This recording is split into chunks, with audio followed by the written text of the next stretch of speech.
With Xenoblade Chronicles 3 coming out, I can't help but notice the amount of people that like to jump on the new game bandwagon without figuring out any content from previous games. The two games are very beautiful, have a wonderful story, and they really mean a lot for this next game coming out. So for the sake of every living soul, I will now explain the story of the Xenoblade Chronicles series as simple as possible. Note, this video does contain spoilers from Xenoblade Chronicles 1 and 2. With that said, enjoy the video.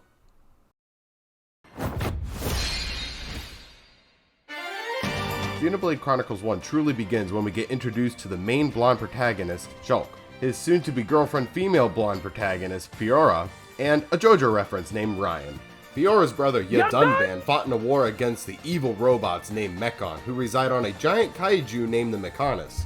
Oh, and did I mention this entire world resides on two kaiju standing in ankle-high water who fought 500 years ago or something. This will make sense in a little bit.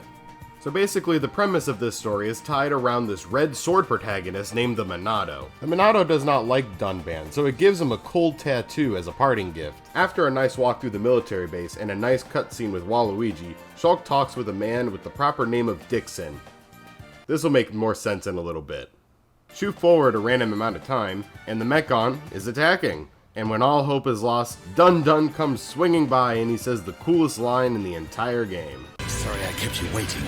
Dunban then drops the Monado from eating too much butter for dinner. Then Shulk goes all hero protagonist mode and yoinks the Monado and fights the Mechon. Before that, he gets a view of what pre-January 12th, 1950 television looked like for whatever reason. After the fight, he comes flesh face to metal face with a Mechon named Metal Face. Yeah, real original, guys. After struggling with Leadhead, Fiora comes out of nowhere and saves the day, and they all live happily ever after. Oh, wait. Oh. Yeah, never mind. So now Shulk wants to get revenge on Cobalt Cranium, so he and Ryan embark on the adventure of a lifetime. On the way, he meets up and befriends Gun Mom, Furry Grape, and Bird Lady. No other plot happened during this time whatsoever, so don't even bother. So after 72,000 hours of gameplay and let's go Waluigi, yeah! We find out that the original wielder of the sword was a giant named Zanza, who was actually the god of this world.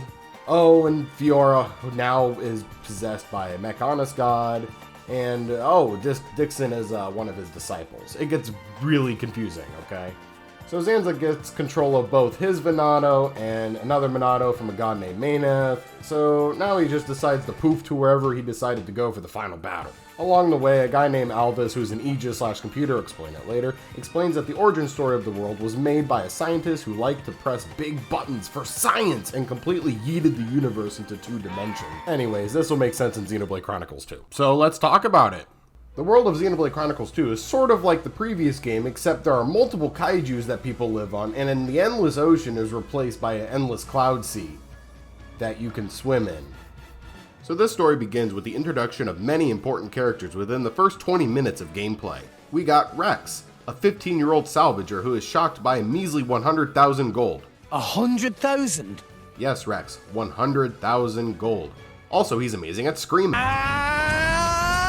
Next is Titan Grandpa, also known as the plot-moving device. Then we have Nia, a cat person whose partner is Dromark, a literal cat. And lastly, we have Malos and a Final Fantasy character named Jin. The weapons of this world are actual beings named Blades who have specific weapons that their handlers called drivers use. Blades come in the form of core crystals that their driver resonates with. Blades are very special because they are immortal as long as their core crystal exists. When their driver dies, they just poof from existence into their core crystal.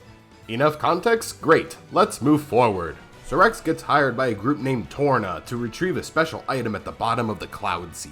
Inside of this ship happens to be a thing called the Aegis, a blade that 500 years ago or something destroyed a powerful titan and is sought after by everyone. Rex gets literally freaking stabbed for getting too close to Jin's waifu, and we learn that the Aegis has a name of Pyra, and Rex lives. Because you wouldn't have a game without... After an attack on Torna, Gramps dies and gets reborn, and the terrific trio ends up on a new titan called Gormott. Once in a town called Torigoth, Nia, Rex, and Pyra get attacked by Captain Padrag, who's famous for... Don't worry, Captain Padrag. we'll never forget. After the fight, Nia gets captured and we run into a knot pond with the name of Tora and his artificial blade named Poppy, which was totally not originally programmed to be a maid. How may I be of service, master? Anyways, we save Nia and meet Morag and her blade, Bridget, who let us go. This won't be the last we see of them. Fast forward and we get eaten by another Titan and we meet up with another permanent party member, Vandam. Wait, oh, he dies too. Why does Xenoblade kill my favorite character? Anyway, second best girl Mithra comes out to play, who was also Pyra. And we meet up with Morag again, and we're friends! Yay! Then after visiting Rex's home, we finally get our final party member, Zeke, who is my favorite character, and I hope he comes back for Xenoblade 3. Let's continue. So now we got all of the characters, we can move far ahead, skipping over any useless plot that will mean nothing to the story. I love you, Rex. So after a big fight with Final Fantasy VII and the Dark Lord, Coffee with Milk joins the fight, and we finally cream them! Yeah! Also, we find out that Nia is a blade/flesh eater, which can live exponentially longer than normal humans, which will make sense in Xenoblade 3 for obvious reasons. The gang then climbs the world tree and almost die more than once, and we end up meeting the god of this world known as the Architect, who looks very similar to a certain someone. Anyways, he actually admits where he comes from, which is the same scientist who yeeted the world into 2 dimensions, and his body happens to be Zanza fighting Shulk at this very moment. He then explains that Pyra and Malos are actually supercomputers or processors that powered the whole universe yeeting, and there was actually a third Aegis, Alvis, that actually went into another dimension. After a final fight with Mega Gundam, the Architect presents us with a very sad cutscene that made me cry, and a whole new world full of land and face-planted titans. This world just so happens to be the same world that Xenoblade 3 resides on, and everything comes full circle. Congratulations to making it to the end of the video. I hope this didn't set anybody off because there was totally plot holes in this and it really wasn't that serious at all. It was totally meant as a nice little joke video for the current fans and maybe bring some light to the lore for new players. Highly recommend playing these 2 games. They are very fun. Really need to play them before Xenoblade 3. I really hope you enjoyed this video because I really enjoyed making this video.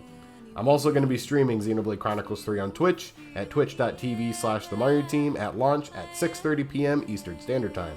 Like and subscribe if you want, and also feel free to send this video to your Xenoblade friends if you get a kick out of it as well. So, thank you so much for watching, and don't forget to smile.